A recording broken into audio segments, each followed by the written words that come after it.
নামটা নিয়ে নেব।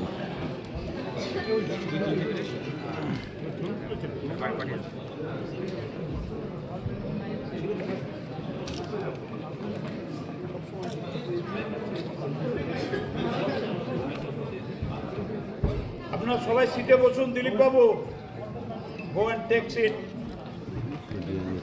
চলো, এখানে বুঝবে না, তোমাকে উপরে আসতে হবে। আশিস কোথায় থাকবে? আর হাজরা উত্তম, উত্তম রিকোয়েস্ট করছি মিটিং হওয়ার পরে আবার মিটিং তো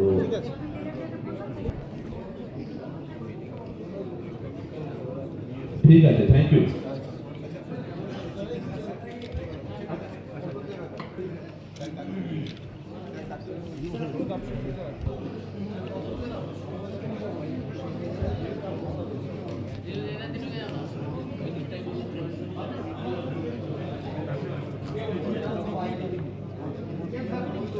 আমি রিকোয়েস্ট করছি প্রেসকে আমার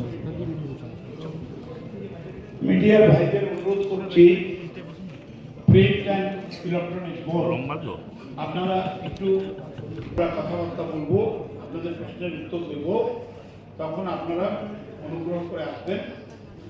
এবং আমি এসপি সাহেব, আমি একটা কথা বলি, তোমাদের কেমন লাগছে?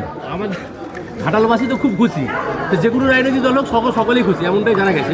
আপনাকে কেমন লাগছে?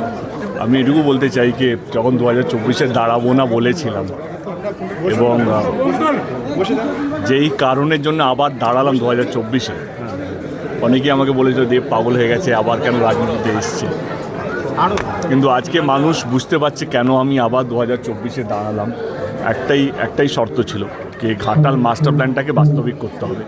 দিদি আমাকে কথা দিয়েছিলেন যে ঘাটাল মাস্টার প্ল্যানটা করবেন, এবং দিদি শুধু আমাকে নয়, ঘাটালে এসে আরামবাগ থেকে ঘোষণা করেছিলেন যে ঘাটাল মাস্টার প্ল্যান হবে এবং রাজ্য সরকার করবে। এবং যে তার 2024-এ নির্বাচনের রেজাল্টের 1 বছর এখনও শেষ হয়নি, তার আগে বাজেটের মধ্যে ঘাটাল মাস্টার প্ল্যানের 1/3 স্যাংশন হয়ে গেছে, এবং টেন্ডার ফ্লোট হয়ে গেছে।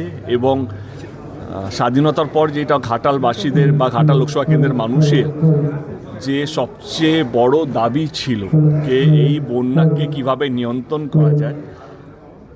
অনেক সরকার এসছে, অনেক সরকার নিজের মতো করে চেষ্টা করেছে, অনেক এমপিরা এসছে নিজের মতো করে চেষ্টা করেছে, আমিও আমার মতো করে চেষ্টা করেছি। আমি এটুকু বলবো, এইটা আমার